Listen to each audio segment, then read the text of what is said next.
Hey guys, aku Yemi Mahutapaya dan thank you so much udah gabung di Obrolan Malam bersama Revivo. Pastinya kita akan ngobrolin hal-hal yang membangun dan juga menguatkan. So, enjoy and God bless you. Alright, welcome guys to Obrolan Malam. Lagi-lagi sama gue Yemima dan sekarang gue udah gak sendiri di sini. Di kantor Revivo udah ada Kak Dika. Halo Mima, halo teman-teman semua. Apa kabar Kak? Puji Tuhan, baik banget. Sehat-sehat ya? Sehat. Boleh introduce yourself gak nih Kak Dika tuh apa sih sebutannya, influencer kah? Pastor kah? Businessman juga iya, jadi apa nih sebenarnya Kakak? Apa ya, aku juga bingung ya. Ya puji Tuhan, Tuhan kasih kesempatan buat aku melayani sebagai seorang wakil gembala di salah satu gereja lokal di Jakarta Utara. Terus juga Tuhan kasih kesempatan buat aku membangun satu komunitas namanya Infinite Community bareng sama istri aku. Dan puji Tuhan, Tuhan juga kasih kesempatan juga untuk aku build bisnis sendiri gitu bareng sama teman-teman. Luar biasa ya. Nah, biasanya nih kalau orang-orang datang ke podcast Obral, aku selalu nanya masa kecil mereka gimana sih? Apakah Kak Dika lahir dan tumbuh di keluarga yang emang berada bahkan berkelimpahan, terus dari kecil emang udah hidup mewah? Boleh ceritain gak? Dari kecil tuh itu gimana? Kalau mau dibilang mewah, enggak juga sih. Karena kebetulan gini aku cerita ya. Aku anak ketiga dari 3 bersaudara. Gitu. Kebetulan mamaku dipanggil Tuhan ketika aku usia 6 tahun atau waktu itu sekitar kelas 1 SD. Dan aku hidup akhirnya sama papaku dan kakak keduaku. Sampai dengan nantinya kakak kedua aku pindah ke Jakarta untuk bekerja. Oh ya, by the way aku aslinya Cilacap. Jadi dulu, jadi orang Cilacap nih. Iya, mamaku Manado, papaku Cilacap dan aku lahir besar di Cilacap sampai SMA. Dan ketika aku kelas 1 SD mama meninggal, terus kemudian ya sudah aku tinggal sama papa sama kakakku yang kedua.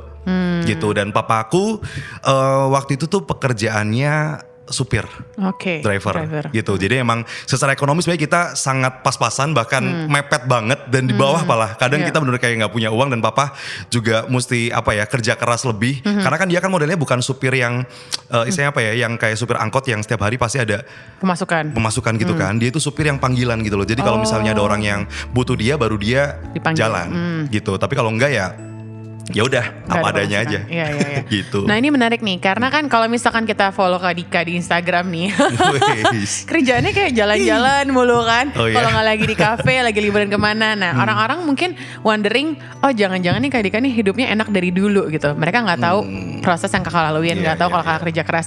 Boleh sharing nggak sih, apakah dari dulu kakak tipe orang yang kerja keras atau gimana nih? Masa bisa kakak sampai ke titik sekarang? Apa sih proses yang kakak laluin? Kalau bilang soal apakah Dika ini orang yang suka kerja atau pekerja keras, mungkin aku bisa bilang iya. Karena itulah latar belakang ekonomi keluarga yang sangat pas-pasan banget. Itu yang membuat aku kayak merasa aku harus beda nih dari maksudnya kehidupanku yang sebelumnya gitu. Dan waktu itu memang aku punya impian yang besar ya ketika aku lulus SMA khususnya. Aku kepengen kuliah gitu. Sementara mungkin waktu itu papaku belum ada uang untuk menguliakan aku.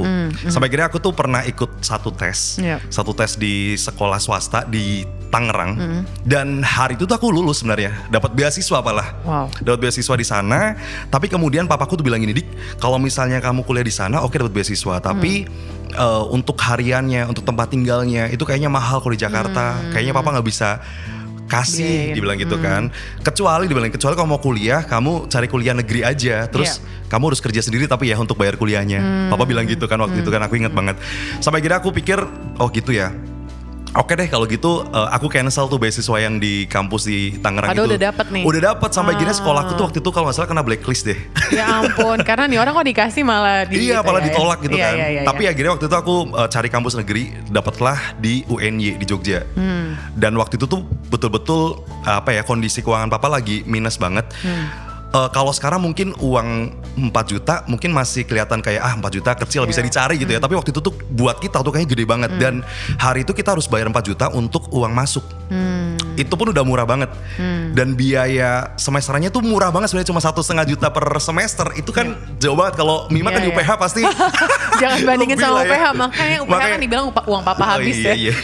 Nah kita tuh murah banget sebenarnya, tapi waktu itu karena kondisi papa benar-benar kayak minus banget, akhirnya aku berpikir dan memutuskan untuk kerja gitu. Jadi sambil nunggu waktu pembayaran, terus kemudian sambil tunggu waktu kan libur antara SMA ke lulus kuliah. itu kan lumayan lama tuh. Jadi aku cari kerjaan dan dapatlah aku satu tempat bekerja gitu. Dan waktu itu ini agak cerita dikit ya apa? Boleh, ini menarik nih. Aku sempat denger kayaknya. Iya. Teman-teman obrol belum dengar soalnya. Oke, jadi waktu itu kan memang betul-betul aku kepengen banget kerja. Iya. Dan dapatlah aku tempat kerja, tapi ternyata aku tuh nggak tahu kalau sebenarnya kerjaanku itu ke situ gitu loh. Iya, Gini.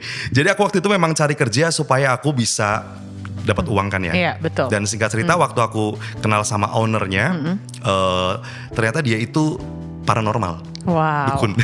Dukunnya dari zaman dulu udah ada dukun-dukun gitu ya.